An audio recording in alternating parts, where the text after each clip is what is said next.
so to say, my own journey as well, because I am a survivor of child sexual abuse. Hi, welcome to the Open Take. Today is the second episode, and it's been quite some time. We have been looking forward to launching this episode because this is a very important one. Trauma management, facing your traumas, healing from them, and again getting back to your real life, original life, or regular tasks. It's always been very difficult for each of us. There has been some day or the other when one of us has faced some kind of trauma, school, childhood, workplace, somewhere or the other. Today's episode holds on to that important part where we are going to work and talk to a person, to an individual who has been treating these situations in her life and proven to be really successful, not only healing others but also upgrading herself. Welcome to the second episode of The Open Take. This is Priyadarshini. Hope you all are doing excellent. And Abigail, thank you so much for joining us today. We are really thrilled to talk to you and know about your experiences. So, without any further delay, I'll straight away jump to my questions. Let's know this. Before the degrees, before the first client, was there a moment in your life when you understood that human pain was going to be your life's work, not a theory, a specific moment? So, what was that? Firstly, let me just thank you, Priyadarshini, for having me here. Um, I want to just begin by saying that trauma and human pain has been my motivator for a long time. I mean, I can't even begin to remember because even in my 10th grade or ninth grade, I began, reading up about partition, about, various genocides that were happening. That I started reading up about the Afghanistan war. I started reading up about Taliban movement, about, the Islamic Revolution in Iran to the Holocaust. So I was always, and I just, I don't know how for the longest time I've always been very much, it has taken, it has been how do I put it, a journey, so to say, my own journey as well, because I am a survivor of child sexual abuse. I'm a survivor of abandonment by a primary caregiver. And I've experienced firsthand what trauma can do, and what has intrigued me always is the societal and mass scale trauma and how human beings thrive or try to survive, if not thrive. And that has always been an engaging topic for me since the beginning. So I just like the way you put the question actually. When did I know that trauma was going to be a very important part of my life? And I think it was since the longest time because I have understood discrimination. I've felt it. I have understood shame that has come from abuse and societal discrimination, be it, making you feel inferior, whatever puts you down, and just the human will to, stand defiantly in the face of all oppression. I think that itself, the entire description itself takes the discussion further. As a survivor, as you said that you have experienced this. So, as a survivor of any kind of abuse, be it sexual, childhood abuse, who is also preparing to file or maybe fight a case, if you might have thought of it, those are two completely different psychological processes happening in the same nervous system at the same time. What does that actually do to a person? I mean, what did it do to you since you have experienced it in your life? So I did not go for any legal proceedings because it was in the family, the abuse, and it was something that my mother was. I was very young. I was 4, then I was 6.5. So I did not have agency at that time. But I have worked with a lot of clients who are with legal proceedings, especially with domestic abuse, trying to, get divorces or alimony or in that process, I have worked with a lot of clients who do both of them. And let me tell you, it is like you mentioned the nervous system, and it is true, the nervous system gets highly dysregulated because for the legal process, you have to have your wits about you. You have to know what are the proceedings, how are you going to go about it. It's a very, very, very tedious process, right? Getting justice in our nation is always and has always been a very tedious process, and more so when you are a survivor of abuse. So what I have also seen, it takes a long time, and that's why my work with, Majlis can be seen there, where while the lawyers are working with the case and building the case and creating the documents, I work with the client and supporting them, their mental health, helping them find resilience. So at that time, the focus is not healing from the abuse because it's a long process. The focus is more short term, helping them with resilience to, building resilience so that they can fight the case. And there are cases where we go on to deal with the individual over the years. But more often than not, what I've noticed with domestic abuse survivors is that they take on the abuse for years and years. The one moment they realize to kind of take a moment and say, this is enough, is when the children get abused. So that is where the maternal instinct really takes over.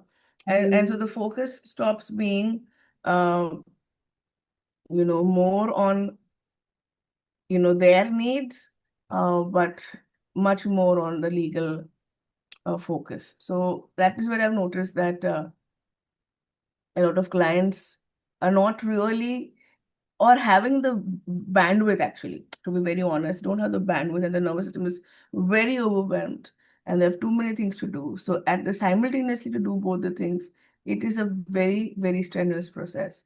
And I just I'm always in awe of my clients who are trying to just do it all, be the parent, be the survivor, be the wife who was abused and brutalized.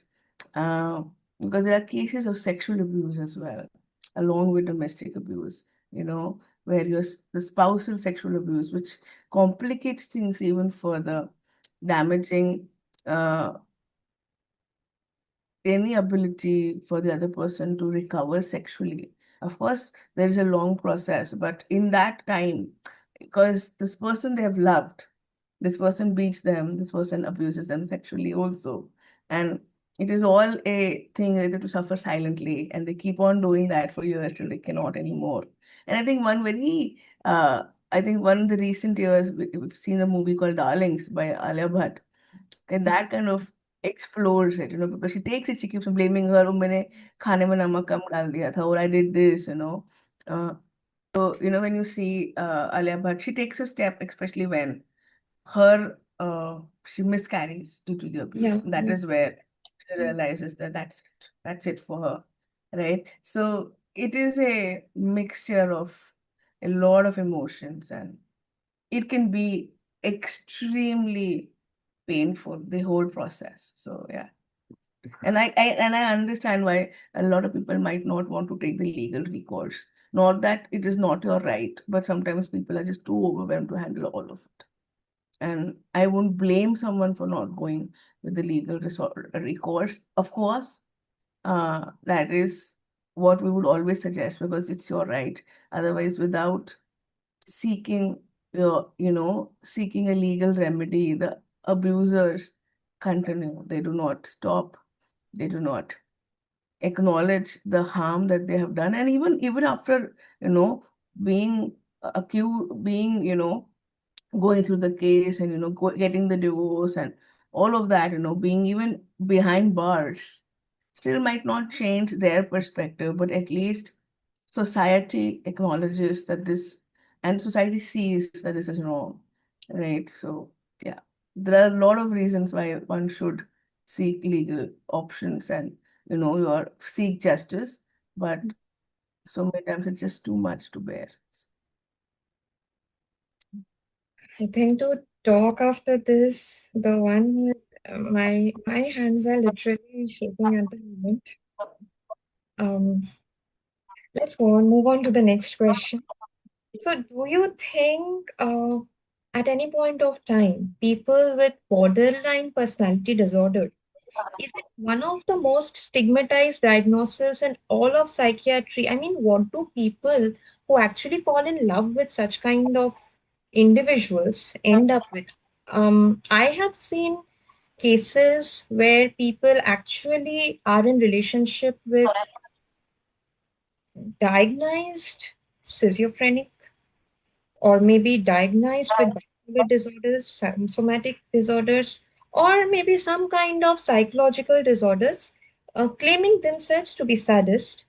But the normal person who was completely unaware of all of these things somewhere result in becoming a victim of severe trauma than what the other half is actually going through.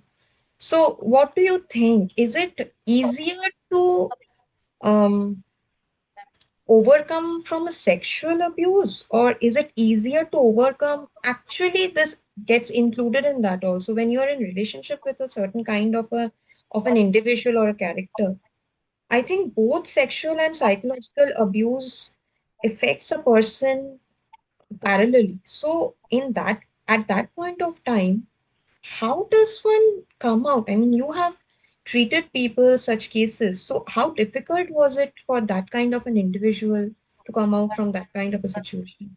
Or what should at the moment, if I should say, at the moment in present world, present scenario, how should one make a setup of their mind that even before going into a relationship, they are sure that, okay, my partner is not going to affect me psychologically or physically or abuse in the future, or I'm not going to be traumatized, even if I face such situation. So what should be the take in that case?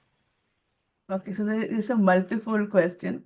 Let Yes, me, compartmentalize it. of course. Uh, uh, so sexual abuse is, of course, what we talked about, but BPD, which is borderline personality disorder, also can happen when you have been traumatized significantly as a child, right? Yes. So a lot of my clients who have BPD have been survivors of child sexual abuse, have been survivors of a lot of childhood trauma, be it physical abuse. Uh, if you can see statistics, then more girl children who have been abused. It can be physical beatings, it could be humiliation, it could be sexual trauma, but a significant amount of it, which because a lot of children have, we all have childhood memories which have been bad, we all have experiences which are bad, but it has to be a significant amount for you to. So more often than not, girl children develop BPD and boy children develop NPD, that is narcissistic personality disorder. That is what the statistic says. Now BPD and NPD have a lot of comorbidities also. They are both cluster B. So uh, I do not want to completely categorize these as only boys have NPD or only girls have BPD. I'm not saying that, but I'm just speaking from a statistical perspective. So, like you said, are they two different things, sexual abuse and mental trauma, mental disorders? Sometimes they can coexist, right? And actually, healing is possible only, especially in cases where there is no space for recovery, where there is no space for any acknowledgement of what was wronged. Mm. When there is no space for that, that is when you go inward, right? As an individual, as an organism, you look inward. You try to find that restoration somehow, right? And the other question that you said, when a partner chooses that Yes. will I not be traumatized? And I think that is something that is how do I put it? Any relationship, right? We are walking with your spouse. If you choose to marry someone, you're walking with that person. So their traumas are your traumas, and your traumas are their traumas. Like in a way, when life happens, right? So recently, I lost my mom in January of this year, which was very shocking because she was not sick. And I was talking to her till 2:13 in the afternoon, and she was pronounced dead at 3:48. So that was such a shocker, right? And it was she was having viral fever. So it was that, yeah, she was unwell, but it wasn't that to a point that I we thought or we expected her to not be alive. And that was very traumatizing for me. It was very, very shocking and deeply, deeply, I was in a lot of grief. My grief also, of course, will be experienced by my husband. So, like, even in our normal journeys, right, we experience um, our partner's griefs, right? Similarly, in families and relationships, all like that, right? We share each other's burdens. It is an interdependent relationship, right? It is interdependent. I'm not talking about codependency, but every relationship is interdependent. Otherwise, why would you be in a relationship? I personally feel that every relationship gives us something and we give back, right? Be it a friendship, be it any relationship, right? So, in that case, of course, yes, when you are choosing a partner who has been diagnosed, and that is something that I've seen with a lot of couples, it has been told in the beginning. So, I've worked with a couple of couples where the one spouse is either schizophrenic or BPD, and so often than not, in India, we use one label for every mental disorder, which is depression. They'll always say the beginning of marriage. Both of them are arranged marriages, and I'm talking about these two cases, especially these two cases. Mm. Uh, in one case, the the woman in the marriage was diagnosed with BPD. And in the other case, the man was diagnosed with schizophrenia. Okay. And they're two different separate cases. Both are arranged marriages. I'm giving a case study so that will help you kind of, Yes. understand it in a more a deeper manner, or in a manner which, because they both are Indians and both are rooted in traditional arranged marriage setups. What we struggle to, and because we do not have awareness of mental health, we always say उनको depression है. Depression is a euphemism for everything. Depression is a euphemism for everything. And, of course, you can feel depressed if you have BPD. There are moments that you will feel depressed, and moments you will feel anxious. But that is not what is happening. It's a symptom, but the cause is something else, right? Same thing with schizophrenia. But we use this word. And so I want to just say that, please, to people who are getting married and choosing to marry, I I mean, if you know what you're getting into, and I personally believe that there is need, and there is we cannot deny love to somebody who has a mental health disorder, right? Similarly, we do not say that, oh, somebody has cancer should not marry. We do not say that because that's unfair. We should not be saying that.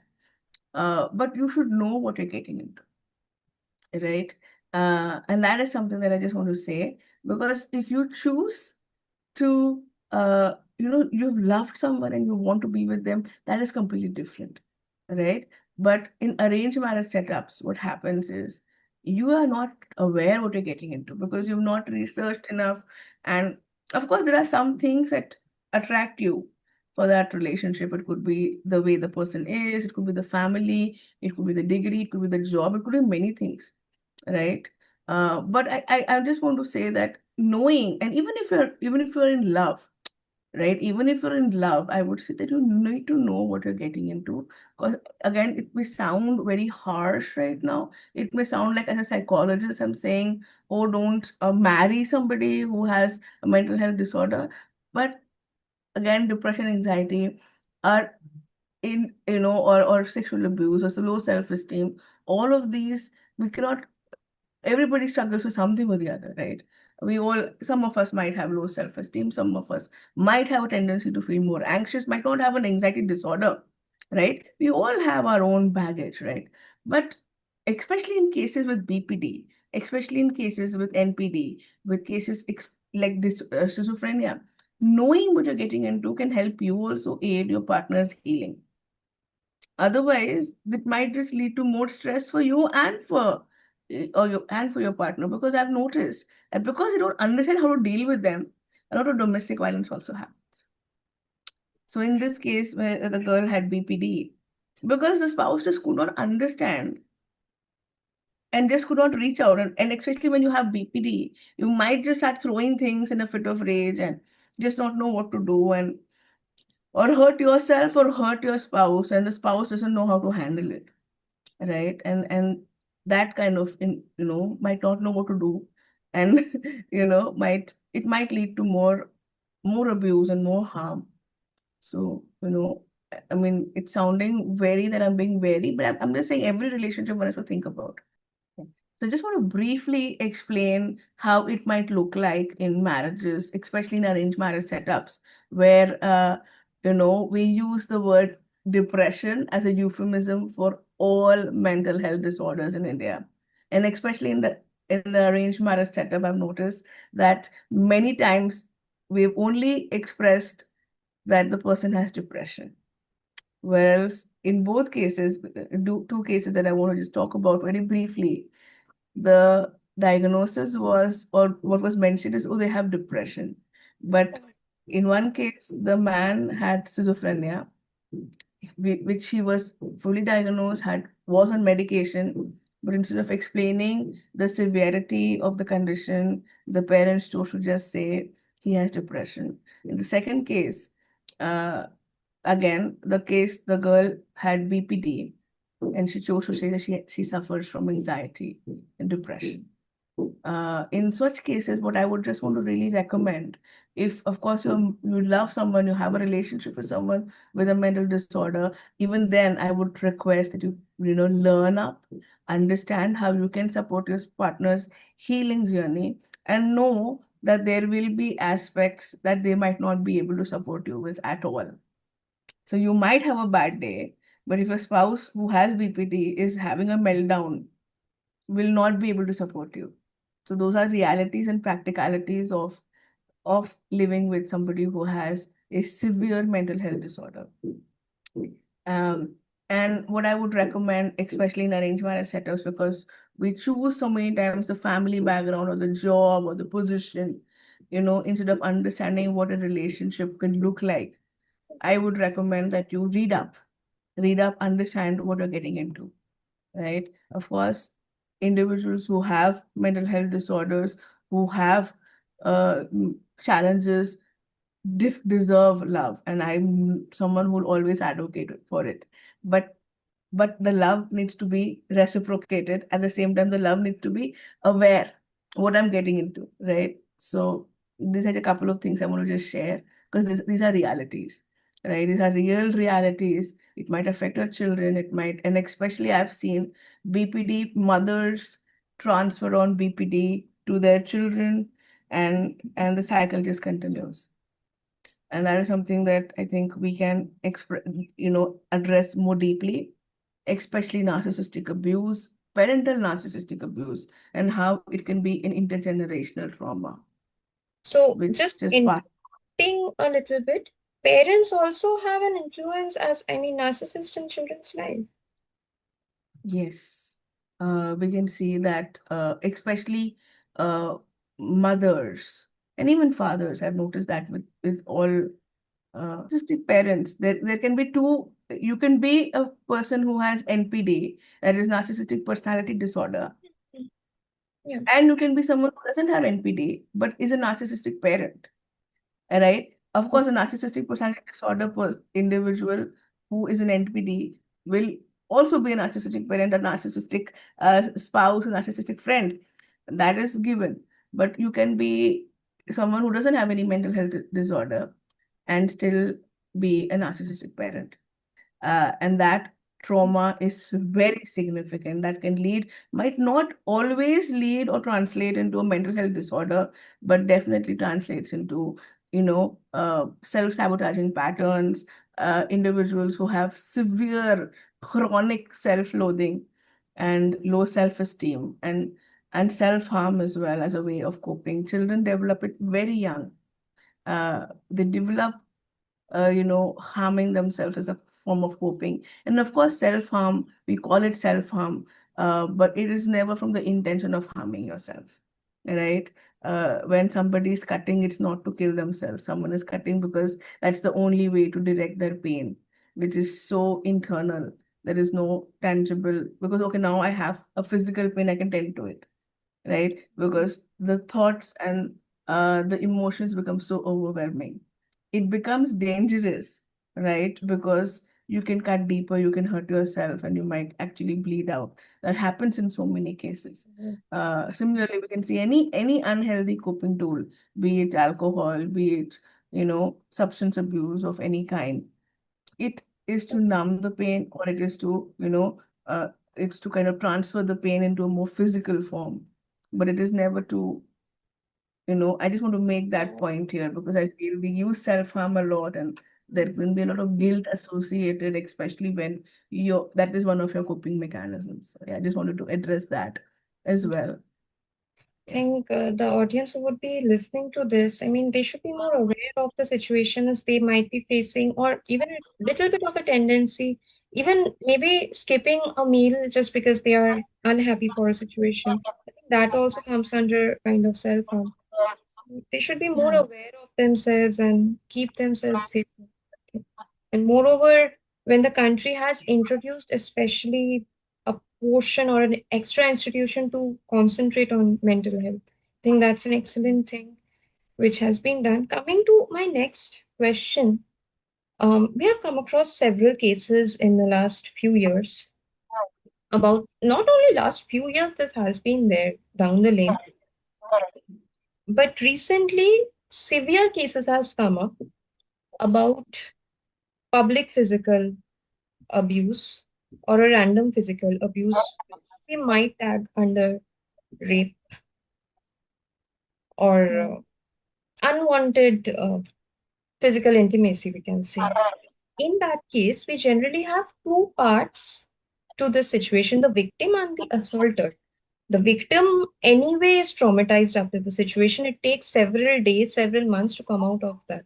But the assaulter, the one who is actually creating the act, do you think that they are also victims of some kind of trauma which maybe urges within them that kind of a that I need to do this? Because recently we Yeah. have come across a website which has actually exposed, I mean, a fact about 62 million men. I'm not being gender biased, but that was a fact. Of course, the ones who are very clean, they are also suffering for that kind of people.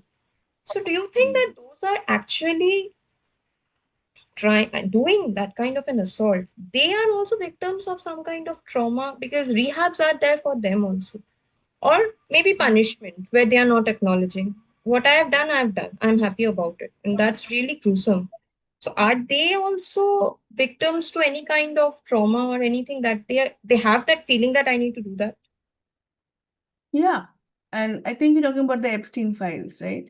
Uh, Epstein files, and there was another site which came up recently where men are actually trained how to abuse their better halves or maybe exchange their yes. better halves, and that Yes. was a very tragic kind of a situation, even to accept that this actually happened. But the people who are not into this, I think they also felt very traumatized, I should say, that why is this happening? And we are clean, so why should we be coming into this? So how Yeah. Uh, should we do that? thank you for bringing this point up because we tend to not look at the predator. We just, make them as rapists or abusers, assaulters, and we don't look into their psyche, Yeah. right? And because I have myself experienced abuse, sexual uh, sexual abuse, especially at an early age, since early age. And I have noticed one thing is that the individual is trying to seek control, right? And more often than not, an individual who has been highly traumatized, be it as a child, be it as a teenager, or even as an adult, especially and more often than not, it is as a teenager and as a child. When an individual is abused, it can be physical abuse. It might not always be sexual abuse. It could be humiliation. It could be, just, you know, it could be at the hands of their parents or their siblings or their cousins. And that leads into that, that significant, that trauma that makes them want to do something. Because when there is no healing, right, how do you overcome? How do you overcome your pain? Right? So, I mean, I always tell this to my clients is there are like two ways to elevate yourself, right? One is when you work on yourself. I mean, of course, we're looking at even corporate world or any world where we want to elevate ourselves, grow, become better, right? Either we elevate ourselves, work on ourselves and keep on pushing our boundaries and learning new tools, Mm. or we can push the other person down, right? These are the two ways that us as humans can grow or excel, right? And similarly, if you want to also talk about pain, one way to get out of it is through healing, through actually seeking help and healing. And more often than not, most times healing is not available because Mm. you're not aware, because parents are not aware that the child is getting abused like that, or parents are not aware that they are causing that trauma. Or even if they're aware, like mothers might be aware that the fathers are doing this, but a mother doesn't have the agency to do anything for the child, right? So it continues. And because there is a lack of awareness and a lack of help, a genuine help, where you just do not see that for years and years, you develop tools, right? So if I cannot do anything about my pain, what can I do? Let me, just hurt someone and Oh, hurt them. If I'm not happy, you will not be happy. I will make sure that somebody is suffering, right? And it is, transference of. it's yeah, it is transference, and it is transferring that pain because you do not have any way to do anything about it, right? It's a very sad story, right? There was this one series on Amazon Prime called The Hard. The Hard, yeah. Yeah, the heart. uh, yeah, and it was talking about this serial killer. He looked so simple, and he was such a it was played by which is starring Vijay Verma and Sonakshi Sinha. And you can see if you have seen it, and if you've not, I highly recommend it because it is an amazing series to actually understand the psyche of an abuser. Because if you look at him, he himself is quite abused. Mm. He's abused True. by his father. He saw his father, you know, just abuse his mother, and that stays with you, when you see that, oh, so many times we tell our, oh, children don't understand anything, oh, they are not able to understand. They might not have the language, to express what they're seeing or their distress, but they are distressed, right? So as a child, I remember when I was abused sexually, I didn't have the words, the vocabulary as to what happened. I would not even know what sex is. So how would I know? And Of course. but it affected me significantly. Maybe when there is time, I will express. And I have also worked because I've worked with trauma survivors, sexual abuse survivors. It affects their sexuality. It did mine too. It affects your sexuality, how you choose to express yourself or not, right? And I mean, there are many nuances to it. We can maybe discuss it some other time, Priyadarshini. But what I wanted to share is that yes, abusers more often than not are abuse survivors. That is the one way that they can find, say, a sense of control in a life which never felt their own, a space which, their own bodies never felt their own. And that is a response. Of course, nobody is justifying the abuse. Like you said, there is no saying, oh, it's okay, no, we feel bad. No, the point is why we're discussing it right now is that not to let abuse just go unhealed, unheard, and, just pushing it to a place where it just becomes something so ugly. And I think at this point, I would like to share a poem that I have written to That's amazing. express uh, what I feel goes on in the psyche of an abuser, of a predator. What are their motivations, and what is happening within? Because they also feel, they also hurt. And what are their motivations? And I think this poem might be a nice culminating point or a place where we can talk about this, especially the psyche. Because it's my little bit of an effort. I don't know how. Of course, it's not universal. I would not say that, but it is my understanding and my take on what an abuser or a predator is doing. Right. So here it goes. Please, the stage is all yours. Thank you. Um, when we think of an abuser, what comes to mind? A horrible, depraved person, a sadist? Ever wondered what motivates them? What keeps them going? What is their desire? What are they seeking? What if they're seeking wholeness? Trying to fill what is missing? To find fulfillment, they hurt, sexually abuse, kill, rape. To find meaning, they seek someone to abuse, which itself becomes their purpose. The emptiness within them propels them. Their own hollowness gnawing and scratching. To find control, meaning, and purpose, their will submits to being depraved. Trying to diminish their own wounds, they wound others. Trying to find wholeness, they rip open others. To heal themselves, they hurt. Forever longing, seeking, and searching to quench that insatiable thirst. Abusers forever will roam about like a traveler lost in a desert, searching for water, every mirage giving them the hope of redemption. That's a masterpiece Thank describing describing a mind. Absolutely. Thank you so much, Abigail. Of course, let the rest be in the next. So we'll catch up soon. Yeah, would love that.